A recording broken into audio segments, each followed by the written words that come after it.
Hello survivors and welcome to another Walking Dead Road to Survival video, and in this video we're going to be previewing Mythic Madison, who is an advanced mythic character already on the advanced wheel. This character has already been released, but we're going to be previewing the character regardless, just to see how her stuff actually works, whether you get your hands on this character or not. It's good to know what you kind of have to deal with. Visually we have had a couple of medicines in the past. This is a kind of cool looking one. Obviously it's to fit in with the winter theme, so quite a lot of like warm jackets on, leg warmers as well, the boots. I could use the leg warmers right now because it's absolutely freezing here in UK. On the left hand side you can see she's got like the ski goggles on as well, looking pretty nice with the scarf as well. You can see the scarf in a bit better detail there. Now she has got a pistol in her art on the left hand side. I believe this pistol is going to be in, I want to say the battle pass, but she has not got an attached weapon as a character like on release. So if you want to get her weapon in her hands, you would have to pick up the weapon from the battle pass. If we look at her stats at level 1440, limit break 3, fully maxed out, she has got 26,869 attack, 23,030 defense, and 26,869 HP. She's an alert character. She's going to be the medic role. Of course, she's going to be a gold mythic, and she's going to be joining the brand new allegiance coming to RTS, which is going to be the Winter Kingdom, and that is going to be the the allegiance part of the current event, and most likely the upcoming release characters as well. Now, first of all, we're going to take a look at her adrenaline rush. It is called Plow Through. It is a 55 AP cost rush. Remove 100% of the current bonus HP from a line of enemies. Make a critical attack against that line of enemies for 300% damage each. So we talked about this a little bit before, but this is just going to be really good against those high bonus HP teams, especially the ones that can start off with huge amounts of bonus HP even from the beginning of the fight. You rush with this character first, and she's doing effectively a support role here, but she'll remove huge amounts of bonus HP, potentially hundreds of thousands if it's like Nor and stuff like this. Now, because this doesn't hit super hard, 300%, you can attack someone like, let's say, Peacekeeper, and it wouldn't most likely proc Bide or Payback in this situation, because the bonus HP removal doesn't actually proc Payback or anything like that, so you don't have to worry about that. However, there are characters like Saphir who actually get bonuses when someone has bonus HP, so just take that into account. Okay, so here we go. We have Madison's Rush ready, and you can see the top line of characters have got lots of bonus HP. If we just select that line of characters, we'll have the Adrenaline Rush come out, and it should remove the bonus HP, then do the 2 separate attacks, and the guaranteed crits, as long as they don't get resisted. And obviously, if you hit a crit, something can potentially happen with regards to Madison's specialist skill, giving Guardian Shields to some of your teammates. So a bit of survivability there. But let's say I had a follow-up bit of damage now. Let's say Raven or Agent 46. I'd be able to destroy this line much easier because there's no bonus HP here. Again, on characters like Nor, that could be 100k plus bonus HP, which is obviously horrible to deal with. Now, if we just jump straight into the upgrades on the Adrenaline Rush, you can see at grade 3 it gets an upgrade where you make a critical attack against that line of enemies for 300% damage each, but that's not going to be too hard to come by. Grade 5, AP cost is reduced to 55, most likely from 66. Again, not too bad, that's 2 copies. Then we get to LB2, which is 4 copies, and then it's going to be plus 50% remove bonus HP. So initially it's just going to remove 50% bonus HP, and then it will go up to 100% removal of the bonus HP. It's not the chance to remove it, it's just the amount of bonus HP that you're actually going to remove. My personal opinion on bonus HP removal is, if it's not 100%, it's not really that useful. It has to be all of it, otherwise you could be doing 50k, but then they could still have like 50k left, unfortunately. So LB2 does seem quite important when it comes to Adrenaline Rush if you do want to utilize the bonus HP removal. If it's something else in her kit that you've got your eyes on, or maybe not so much, but I'd say LB2 is probably a good way to go. So I like this Adrenaline Rush quite a lot, especially in combo with certain characters, like I said, Raven and the likes of Agent 46. It's going to be very nice for those characters. Bonus HP is very problematic for those guys, but they can do significant damage. So if someone's effectively got half the HP that they would have, because bonus HP a lot of the time gets up to 100% really quick. So if you manage to get rid of all of it, you're dealing with a character that has maybe 60 to 120k HP rather than 120 to 240k HP with the bonus HP included, which is obviously a lot harder to deal with. Now, Mythic Madison, of course, has a signature move, and it is called Ramping Precision. It is a turn 1 signature move, cooldown of 2 turns, number of uses unlimited. Attack 2 enemies for 200% damage, plus 75% damage for each fighter on the enemy team with a debilitating status effect. This is where it gets really interesting, where it could potentially have ×5 enemies getting debilitating status effects off of turn 1 if you have a team setup. And then obviously you're going to be able to do significantly more damage. It'll be an extra 375% damage on top of the initial 200%. So it could be absolutely devastating. Okay, so we're going to start this fight. And I think the best way of doing this would be to try and get some dazes in and some stuns in. So we've got a couple of characters that have some early control. I'm going to do William's Daze. And you can see 3 characters get dazed. That's 3 debilitating status effects, and then we're going to do Diamond Stun, and we'll see if we can get both Maggie and Dr. Stevens. It's definitely going to be Dr. Stevens. We're actually going to get all of them. So now, Winter Madison's signature move will hit a lot harder because of this, and we'll attack the top line with bonus HP. And remember, if this crits, it's going to hit even harder, of course, on top. So there can be potential big damage coming out here, and it's not too bad. It's not too bad. 40k on a medic. I'll take that. So it's like a 500% hit. Her attack stat is not that high off of base. It's like 26k, where you have some damage dealers that have like 33 to 34. That will make quite a big difference. But it's going to be nice just to get some extra control in because of the rest of her kit as well. But, you know, we'll go through the bonuses that she gets there. But I think it's just a nice little bonus on top. Obviously, if characters don't have bonus HP, they would be down to potentially like between 10 and like 30, 40k HP at this point, so that wouldn't be too bad at all. It's rare that you actually have medics doing any sort of damage off of turn 1, so it being amplified potentially by teammates, you know, with debilitating status effects, that's actually kind of cool. Grade 2, it gets +1 attack target, so initially it is just going to attack 1 target, but it'll go up to 2 very quickly.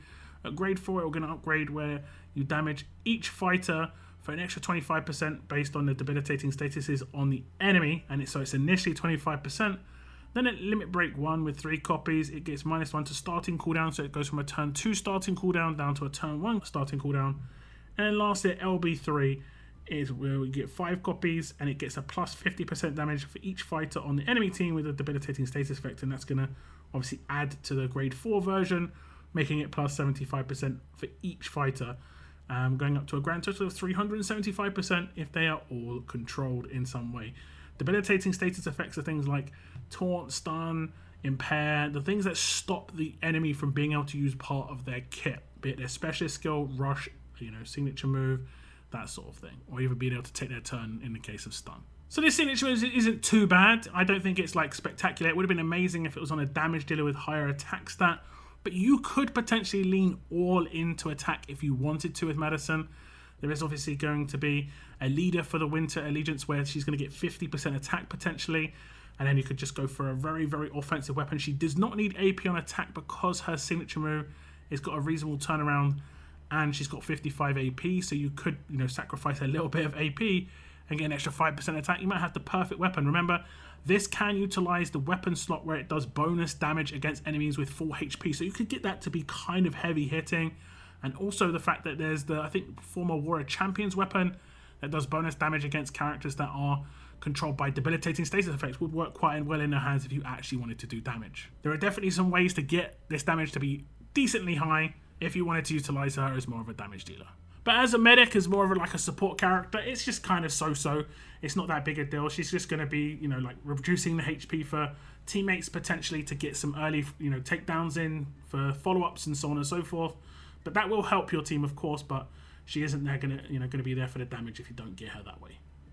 So before we go on to the mythic abilities, the passives, we are going to be doing a giveaway because Madison is an advanced token wheel character, and that means we're going to be giving away 20,000 advanced tokens, 10,000 to a winner, 5,000 to 2 runners-up. And to enter, all you have to do is type below the word winter. Make it part of a bigger sentence so your comment does not get spammed by YouTube and your entry actually counts. Best of luck if you enter the giveaway. Now back to the video. So next we're going to be looking at the mythic abilities. These are the passive skills. She's a medic, so she's going to get spirit, but so far she doesn't heal at all.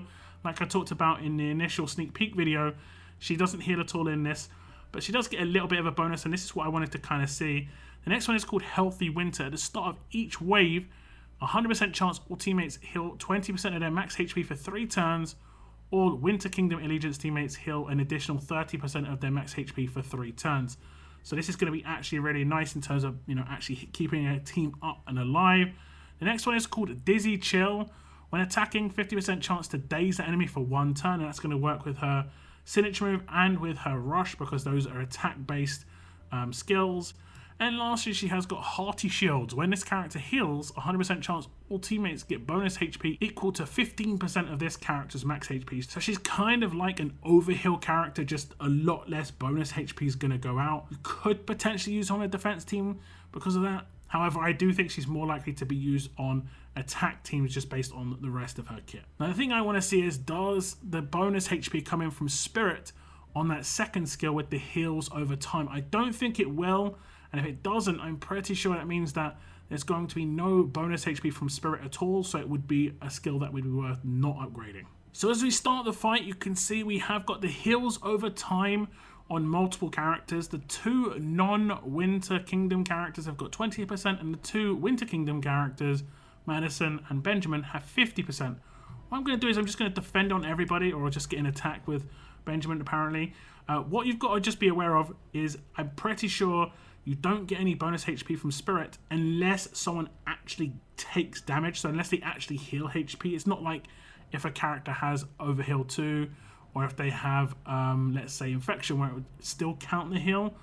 So characters will get attacked here. Just watch the bonus HP procs. It's if there's 2 procs. The first one will be from Madison, and I think actually it did count Spirit there. Yeah, it must have counted Spirit. So the bonus HP comes in with the heals over time. So it is potentially worth upgrading that Spirit if you do want bonus HP to come in with the heals over time. It is worth noting though that Madison has not given 15% bonus HP to everybody because she took no damage. She actually has to be healed for that to proc. That's where, obviously, where overheal is much more powerful because you could be max HP and still have it work. It's actually better to be max HP. So it's kind of interesting how these passives work. Obviously, I did get a couple of messages in terms of trying to actually show how these work, whether it would work with the Spirit, whether, you know, her other one would work, whether she got healed or not, and whether it would actually work just because she's got healing on her. So hopefully this has been useful for you guys. At grade 1, you can see she gets the first half of Healthy Winter, where she has a 50% chance to get a 20% heal over time for her teammates, and it's 30% extra if they are Winter Kingdom. Then we have the first half of Spirit coming, where it's 10% of all healing performed goes into bonus HP. Then the second half of Healthy Winter comes in, making it a 100% chance to make this proc at the beginning of every fight, which is good. Then we have Dizzy Chill Part 1 come in, where it's a 20% chance to daze the enemy for 1 turn when she's attacking. And then lastly, in the main upgrades, it's going to be Hearty Shields. When this character heals, a 50% chance all teammates get bonus HP equal to 15% of this character's max HP. Now if we go into limit breaks, this is where things obviously just get topped up a little bit. She gets 20% bonus HP from Spirit onto healing teammates, and that works with the heal over time, and that's the only thing it'll work with because there's no other heals that come out of her kit, but at least it does actually work there. At limit break 2, she gets the second half of Dizzy Chill, making it a 50% chance to daze an enemy when she attacks them. And because she has so many multi-hits on her rush and her signature move, she's always getting multiple chances to get a daze off. And then in limit break 3, you can see Hearty Shields 2 comes in, making a 100% chance that she'll heal characters for 15% of her HP in bonus HP when she is healed. That means if she heals, even if it's just for 10 HP, she'll heal all her teammates for 15% of her HP in bonus HP. And so if you go all in on her HP, so this is where she could potentially be viable on a defense team. So it's good to see how the passives work. Like I said, I was kind of worried that the Spirit would not do anything. We'd have a Garrett 2.0, but it isn't going to do a huge amount. I think she probably could have been a support character and been a bit, you know, more effective. She wouldn't be able to proc weapons as much. That would be quite nice. She does a lot of multi-hits and stuff like that, so it would have made a bit more sense with her kit. She's going to give away a little bit of bonus HP, but it's not going to be anything too spectacular. So it's up to you whether you want to completely max out Spirit or not level it up at all. The other passives are definitely more important anyway. Now Madison's specialist skill is Guardian 2. When she performs a critical attack, and she does get some guaranteed critical hits in her kit, she will obviously give Guardian shields to 2 teammates. Now this can only proc once per turn. She has got multi-hits. It's just giving her extra chances to make this actually occur, 2 Guardian Shields up is pretty good, and then on an attack team, those can stack up real quick because a lot of the time the defense team focuses one character, so you can get Guardian Shields on all your teammates except that one character, and then obviously if they're low HP, it will prioritize the lowest HP anyway, so they'll get like a free shield and not take as much damage. This will block rushes, this will block signature moves, this will block basic attacks. It just stops any damage coming in, and no AP is gained as well. Very useful for certain game modes, especially Faction Assault, and who knows, we could potentially see a Winter Kingdom Faction Assault Allegiance, coming in the future. We'll have to wait and see.